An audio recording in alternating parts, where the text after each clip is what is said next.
What's good? We back with the Boxing Clinic and more. It's your boy CJ Goodfella. We in the building. First time I'm doing a live breakdown prediction. So it's the first time for everything. Obviously, we got the Crawford and Horn video done. I had that done since Saturday. But we're gonna talk some Santa Cruz, Mars 2, Charlo, Trout. Might get into some Reese Hooker talk with Terry Flanagan. And also we'll talk a little bit about Tyson Fury, but I haven't really looked at his opponent, so I couldn't really give you a really good breakdown on that one. But everybody else, either I've seen them fight before or I broke down film on them, and we'll get into it. Let me know when you get in the chat, what it do. Let me know who I'm rocking out with, man. See, it's a few brothers going live. What's on, Roman Jesus, man? What's going on, man? Yeah, one time for the one time. We're gonna talk some Trout Charlo first, man. We're gonna save some of the better fights for last. And I already did the Terrence Crawford and Jeff Horn. I did that a couple of days ago. So what's going on, Ken? What's going on, Ken? I did it a couple of days ago, man. But obviously, if you're my fan in the background, it's hot as hell. So I was gonna talk about the hate for Deontay Wilder. After this video, or later on, in the day, I might talk about the hate for Deontay Wilder on a live stream. I might save it for tomorrow. I might, after this, end this, start another live stream and talk about that. So it depends how I'm feeling after this video, man. So, talk about Trout and Charlo. Obviously, Austin Trout. I believe he got a win after being knocked out by Swift Jerry Hurd. It was in El Paso, Texas, on a Victor Ortiz and Devin Alexander card. I've seen somebody go live on Facebook and just look a little bit at his performance. I really couldn't tell you a lot about it, but obviously he got on a winning streak. And some people see this as Austin Trout's last stance. We never thought that he can go to 160 and be effective at all because he just didn't punch big enough. He didn't punch hard enough to go to 160. And he didn't have those really sharp attributes as far as the speed and as far as the agility and a great footwork to go to 160 and do work without punching power. You know what I'm saying? So, but he's a veteran, and he knows some tricks to the trade because he was obviously giving Swift Hurd a lot of problems. He was giving him the business early in that fight. And the difference was Hurd was bigger, and, Trout couldn't punch. Trout did. He beat Juan De Angel in the 8-rounder. So he came back with an 8-rounder. He had back-to-back losses from Charlo, the other Charlo, Jermell Charlo, and Jerry Hurd. And then he beat this Juan Angel guy in the 8-rounder. So now he's going up for 12-rounder against a guy like Jermell Charlo. It's going to be tough sledding for him, man. What do you have to do is just box this guy, man. Use the jab, and do enough movement. Don't excessively move like he did with Hurd. All that excessive movement, wore out the veteran Austin Trout. So he just going to have to jab. And he going to have to, keep the defense tight. You got to just try to outbox this guy. Try to do what John Jackson did. Try to move just enough and throw him off. But he's improved since then being with Derrick James, and a lot of feints.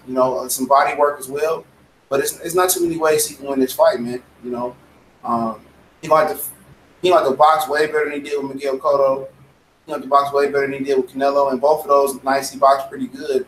But Jermell Charlo confidence is on another level right now. What he does is he's aggressive. He's using the jab and he's using, straight right hand down the pipe and the left hook. And he's just on another level mentally and physically right now. I think he's reaching his peak, his climax in his career right now where I say this often, where his physical prime is kind of beating like his IQ is on that level right now. He's very, very smart. He got the experience as far as being in the ring, and then he got the physical ability. So he right now with his physical ability and his IQ is pretty high, pretty much high. because we know you get on the down slope of that career, as your physical prime goes, your mental aptitude usually goes up, and you smarter, your IQ is smarter, your brain in most of sports carry you when your body can't be as fast or quick as it used to be. And I think Charlo physical prime is real high right now. His IQ is real high. I don't see too many ways that Austin Trout could beat him other than, I don't even think he has a puncher's chance, man. Because he can't punch hard. Other than, Charlo injuring himself, I don't see too many different ways that Trout can win. This is the last payday for Trout. He's an excellent boxer. I think he overachieved, but just him not having the punching power and being a little bit older is gonna be tough. I think Charlo, gets him out of there about the 9th round. I think Trout will have subtle moments, but I think Charlo get him out of there about the 9th round, man. If that, Austin just been in a lot of wars, man. He's been in a lot of wars. What's going on, Sheldon Holmes? What's going on, Fake the Q? What's going on, Mr. Welch? I just don't see any ways that Trout can really win this fight, man. So I'm gonna go ahead and go with Jermell, and hopefully Jermell can get somebody else next that's pretty prominent, man. I don't know, who else is out there in that 150-pound division. Jaime Munguia, he said he really ain't looking forward to whooping on him yet. But ain't too many there. I mean, Kell Brook ain't gonna fight him. He want to fight Trout because if Kell Brook wants to fight the big name at 154 and can't get Amir Khan, I mean, why would you go for the second best champion? And Swift Hurd is rated number 1, so you want to go for the number 1 guy. I mean, Tony Harrison has worked his way back into the mix. Nathaniel Gallimore, he just lost, so that probably ain't cool. Terrell Boucher, I mean, I don't know what he did since losing to Arizona Laura. J-Rock, I mean, if you want to continue on the path of beating his brother's ex-foes and outdoing his brother, Julian J-Rock Williams would be a good one. Brian Carlos Castano, he was a guy that beat Sergey Derevchenko in the World Series boxing, whatever it's called over there, wherever they call that league that Rashid Warren, Salomachenko fought in. It's a pro league, but it really ain't a pro league. So, Amir Khan is ranked there. Kamaga's still there. I think, that'd be a fun matchup if he can't find nobody else to fight. Khan, he ain't want that smoke. Liam Smith about to fight Jaime Munguia, so it ain't too many options for Charlo. Going forward. I mean, I know you want the Hurd fight, and Hurd is keying in on Kell Brook and keying in on fighting the right-hander before you get in there with Jermell Charlo, and we got to continue to wait for that really good fight. Moving on to Terrell, what's up with Maurice Hooker and Terry Flanagan. I watched the tape on that. Wasn't impressed by either fighter. I mean, it's got to be one of the sorriest film tape that I broke down, man. I'm sorry. The film wasn't good, dog. The film wasn't good, man. I'm sorry. The film wasn't good, man. But Flanagan is a southpaw, I believe. He all right, man. He ain't shit special. I mean, he liked to throw the straight left. He liked to use the 1-2. But the thing about it is he pulled straight back. Straight back, man, with his chin up. Maurice Hooker's a 5'11", 6 foot junior welterweight. And he kind of sloppy, man. He ain't, real balanced or real fluid in his movement. Like you see Robert Shea Jr., a lot of people don't like him, but he's fluid in how he moves. You know what I'm saying? He really coordinated. Maurice Hooker kind of looks sloppy. He pushes his punches. But he's an athlete. He got some quick hands as well. He can defeat Flanagan by, that straight right. He get orthodox straight right. Because Flanagan will pull with his chin straight up, and he got to prepare for that. If you can time that straight right, Flanagan, they think he'll be out of range. Hooker with that long reach. I mean, he got a good left hook as well. By his means, he got a good left hook. And all you got to do is keep the jab on Terry Flanagan, and Flanagan have to find a way to get inside Maurice Hooker reach. And if Maurice Hooker do a Robert Shea Jr. and give up his reach, he gonna give Flanagan opportunity to win this fight, especially with Flanagan, being the hometown kid in the UK. But I believe I believe he's a solid fighter, man. Him and Mikey have some words. He moved up from 135 pounds when the Felix Verdejo fight fell through. He got knocked out or whatever. He got injured, then he got knocked out. So he moved up to 140 by WBO bylaws. You can move up and be the mandatory in the next weight class as long as you hold the WBO belt. So, that's what it is, man. So, I think for Maurice Hooker, the game plan is to put that stick on him, man. Use the jab, and bother Terry Flanagan rhythm. And, as soon as he pulls out, drop the right hand straight down the middle. And if you got some power, Flanagan chin, it's good. Got to keep hitting him with that same punch. That's going to be the money punch. But it'll be a solid fight, man. But Hooker, he ain't the most coordinated guy. I think he's training over there with Terrence Crawford now, too. He out the Dallas, Texas area. But like I said, it ain't a lot of tape on him. He got 3 draws. He ain't lost yet. He got 3 draws. I don't believe Flanagan lost yet, but Flanagan is very, very basic. Very basic, man. And once you pressure him, he will, that chin will fly the hell up in the air. And Maurice Hooker gonna have opportunities to knock this guy out, man. I don't think Terry Flanagan can knock Maurice Hooker out because he ain't that big a puncher neither. But he had a highlight reel knockout, but he's going to be reaching all night. It's up to Hooker to make this fight easy on himself. But, ultimately, I'm going to pick Flanagan to win this fight, though, man. I'm going to say it's a split decision, man. What's going on, RBS, third, man? Read some of these comments, man. Triple H to 100. They said Hurd and Charlo end of the year. That Hurd get a payday. But, he's targeting Kell Brook at the end of the year as well, too. Because Kell Brook is going to come back in July. And, he might come back at the end of the year. So I think Hurd is Charlo won't happen to next year, depending on what goes on with Kell Brook. I'm not going to read that comment about Donald Williams. But you're right, he does. Fernando Garcia, 1969. Ducking is a thing of the past. Managers make choices for fighters. Yep. Donald Williams, Al Heyman change favors every year. It's Earl, CGE, and Charlos. Welch is Flanagan with Frank Warren. Yes, Flanagan is a Frank Warren fighter. I think Josh Taylor's with Frank Warren, if I'm not mistaken. If so, then I think Flanagan is going to get some home cooking, and then Flanagan is food for Josh. I don't think Josh Taylor is with Frank Warren either. I think Josh Taylor is with the McGueen, I can't pronounce the Shane McGueen brothers or whatever, the McGueen brothers, whatever their name is. I think that's what Josh Taylor did, man. One thing, but I think those guys can make a fight with Frank Warrington and Terry Flanagan. But I think, Flanagan, Frank Warren was trying to match Flanagan up with somebody. I can't remember what it was, man. I have to look into it. Charles is a real fighter that doesn't shy away from any challenge. It's Jose right here. Cotto, Canelo, Hurd, Laurie. Yeah, he got a dog-ass resume, dog. Just, if he can punch, he'll won a lot of those fights. After Charlo, Trout going to jam up Jacobs. That's 2 different Charlos, man. Jermell Charlo's the one that's at 160. This is the one at 154. He says he has no ambitions to actually move up. So, to each his own. He wants to have 54. He wants to get that separation away from his brother. And, it is what it is, man. We're going to talk about Tyson Fury real quick, man. Going to do a rundown real quick. And then I'll take some questions. Tyson Fury is fighting some guy from Albania, whatever the hell it is. And he's only 1 or 2 fighters from Albania.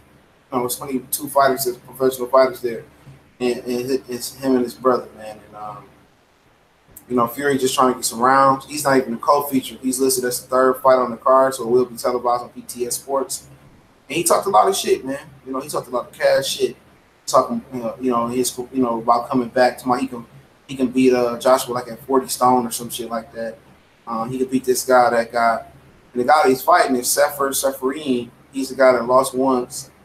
He lost to Manuel Charr by unanimous decision. So, Manuel Charr just called out Wilder and Joshua and everybody else. So, they don't even have any listings on this guy's height. So he's 23-0 with 21 knockouts, so he can punch for a cruiserweight. But the resume is piss poor, man. He fought a guy that was 5-42 in his debut, 2-8, 2-4, 1-1. Met fought a guy in his debut, in that guy's debut. He's got 1-10. He fought a guy that's 7-62. Fought a guy that's 1-3, 7-11, 0-7, 14-30-3. He fought a guy 0. He fought another guy that was 0-4-1. He fought another guy that was 9-14-1. He fought another guy that was 10-24-1. He fought another guy that was 8-8. He fought a guy that was 8-4. He fought a guy that's 10-33-1. He fought a guy that was 5-6. He fought a guy that's 0-5. He fought a guy that's 2-6. He fought a guy that's 44-18-1. He fought Emmanuel Charlo, who was 29-4 with 0 draws. He fought another guy that was 22-10-1. He fought a guy coming before the Fury fight that was 50-23 with 1 draw. He knocked him out in the second. So, you know, he really ain't fought nobody, bro. You know what I'm saying? And obviously, this is a serious cherry picking. This guy is he's 39 years old. So, you know, that's something to look at, man. He's 39 years old. So Tyson Fury said he's looking to get some rounds in. He fighting a cruiserweight that never been stopped. He fighting a cruiserweight who never really fought anybody but Manuel Charlo. You know, it's a long way from all the shit that he was talking, man. You know, all the shit he was talking about fighting Wilder and Joshua right now, he could beat them in that. I'm not completely sold on Tyson Fury coming back because anytime you abuse your body in the way he abused his body, him coming off the juice where he was cheating and said it was because he ate wild boar, which I don't believe the excuse.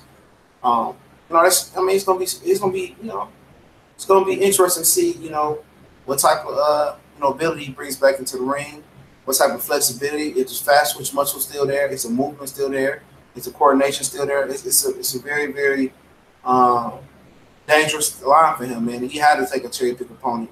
And I don't usually approve cherry picks, but this one had to be. Shout out to Armed Forces Boxing, man. What up? Because I started my I started my channel. Check me out. Or I'm gonna check out Armed Forces Boxing.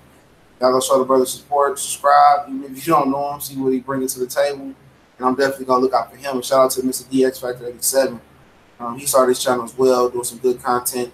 It's gonna be a learning process. Nobody's a pro when you first start out. It's about getting comfortable. So, you know, if you're gonna read off a card, read off a paper, I mean, write some facts down. That's what you gotta do. But you know, nobody's perfect, and nobody gonna start off as TBE recording. I definitely didn't, man. I started off recording 4 years ago, man. So, you know, just take your time. And, you know, if I was you, I would really want to read the comment section to begin off with, man. That could be a deterrent, man. But hey, you know, if you got tough skin, it'll work.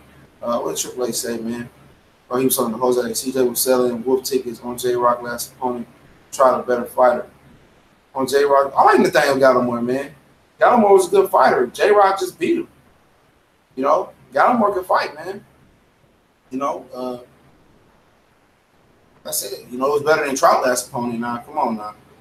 You know, Gallimore, I mean, at this point, him and Trout might be a pick and fight, you know, but you know, Gallimore really believed the press clippers that J-Rock had a soft chin. And he pressed for the knockout, and that's what happened, man. You know, that was just him being young, man. You know, he fights out the same corner as Adrian Granados, who's coming back this weekend as well versus Javier Fortuna. I forgot about that. And he's coming back. He's coming back against Joshua Greer. Yeah, Joshua Greer is another guy out that stable. He might be the best out the stable. So you got Granados, Joshua Greer, and Nathaniel Gallimore. I think Gallimore is mentally strong enough to bounce back, man. Ali, what's going on, Ali? 619. I just talked to my homie, and he says Mars will move up to 130 no matter what happens in this Santa Cruz fight. We made a bet on taking Mars. I said Tank stop Mars. He says no. Hell yeah. Johnny Gonzalez stop Mars. Hell yeah, man. I'm going to talk about that fight in a minute. But ultimately, like I said, Tyson Fury, and I'll get to the rest of this stuff later. But Tyson Fury, man, like I said, when you abuse your body, man, and you older, it's hard to get your body to start back up, man. It's like starting an old-ass box Chevy that you have put up all winter. You didn't start it up. It's going to have issues turning over. It's not guaranteed that he's going to look coordinated. It's not guaranteed that he's going to win this fight, in my opinion. Anytime, what up, Dallas Jake? Anytime you put that abuse in your body, you gain all that weight and you come back down, it don't mean shit. Man. He can look good at sparring. He can look loose. He can look fluid. You get in that ring, he can look stiff. Like I said, at the end of the day, you know, anything, a lot of things are dangerous, man. When you stagnate your body, it's just wasting away. You mistreating your body, doing cocaine, especially when you come off, you know, performance-enhancing drugs. Your body is looking for that drug. So, you know, anything can happen. Who wins, Usyk or Gasly? Shout out to Curtis Anderson for the super chat. Right now I just favor Gasly right now, but I gotta do the film work. But um, I like Usyk, to a certain extent. He's just real amateurs. I think Gasly with limited amateur background might be an issue, but I think that's why I heard he had limited amateur background. But I think, he got more of a professional style in my opinion. Shout out to Triple H 1200 punch quote. I'm too lazy to start a channel. Armed Forces again. 7-8 say go off and I think you freestyle. I mean, it depends. Some people do certain things I freestyle. You know what I'm saying? I already know what I want to say, so it's not like I just come on here to say shit. I already have in my mind, the points I want to say and how I want to articulate it. But some people write stuff down. You know what I'm saying? It depends on your mind. You know what I'm saying? It depends on how you want to approach it. So, what you want to use as well too, man. Because you get in front of the camera. Some guys don't. I try to do both. The reason I do pick slides because it upload easier and faster. So you figure out your own thing. Braylon Welch, Gallimore solid, but J-Rock is legit top 6, 7. Yeah. J-Rock just ran into a Mack truck and Jermell Charlo, man. You know what I'm saying? He's a good fighter. He might give, Jermell all he wants as well, too. But Jermell is a better fighter. What's up, Campos Vasquez? Mars and Santa Cruz are dead. They rigging down duckers. I just lost it, man. My bad, man. It just moved. I am not supporting that fight. I say that as well too, man. But you hear Carl Frampton call out Gary Russell's name. Now you're hearing Leo Santa Cruz call out Gary Russell's name. Now you're hearing these fighters call out Earl's name. Yeah, because Steven Espinosa's forcing it, man. I'm gonna get to that in a minute. Harrison versus J-Rock would be a good fight. Yeah, that'd be a solid fight. What's going on, Shy? My James Boxing late night. What up, yo? What's going on? But yeah, let's talk about I think they got it listed, man. I'm not sure if this fight gonna be a Saturday, but you got Javier Fortuna taking on Adrian Granados, man. That's a solid fight. It's a really, really solid fight, man. Javier Fortuna missed weight versus Robert Jr. yesterday. They get lost in the whole conversation about that fight. He missed weight. Granados coming back down to 140. I heard it's a catch weight. I'm not sure what the catch weight is. But, I'd be interested to see how Granados makes weight, man. I think Javier Fortuna would make the weight comfortably, but he's, Javier, I don't know, man. That's a fight I think Granados should win if the weight is right. He bigger, longer. Javier Fortuna had a good outing versus Robert Jr. That's a difficult fight just to go for, man. I'm gonna just favor Granados. Hopefully, he can make the weight comfortably. I still think he can. Just the thing Gallimore lost, Joshua Greer won. I think Granados still should dominate Javier Fortuna. Javier Fortuna's still a small guy. He make a lot of mistakes in the ring. And some of the unorthodox things that he do, he ain't fast enough, quick enough to get away with, man. So this ain't gonna be no Robert Jr. Replay. This is gonna be Granados coming out on top, and try to get back ranked at 140. And I believe that. Triple A says, "All can't cut the bum hunt checks for these clowns unless Steven improves the fight. How times have changed?" Yeah, he sent when we talk about Abner and Leo Santa Cruz, he sent to Santa Cruz and Chris Alvaro for Mars to play our fight to Fox. He rejected that fight on Showtime, and he said, Leo Santa Cruz said he wanted a tune-up before the Mars rematch. He wanted to fight Chris Alvaro, and Steven Espinosa say, "Hell no, man, that ain't going down, bro. We ain't getting no tune-up on Showtime." So, yeah, to get into this fight, I'm back out of this, man. Then we're gonna talk about Deontay Wilder after this, man. I wanted to touch on that, and I didn't listen to the Fred interview.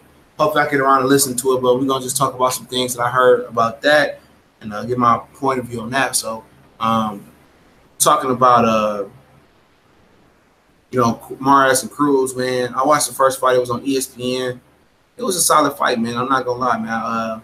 It was entertaining, and Santa Cruz is probably one of the biggest featherweights out there, man.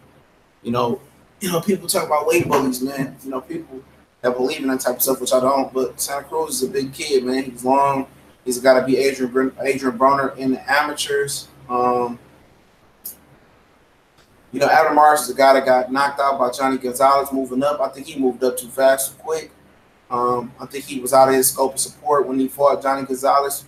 At 120, I think it was at 126. He's a guy that moved up a couple times. So I don't see him, being effective with a Gary Russell or Carl Frampton. I see him, trying to find a way to win versus Leo Santa Cruz. Stylistically wise, I think Santa Cruz is the only top featherweight that he can beat. Because Santa Cruz don't punch the hardest. He's not the fastest.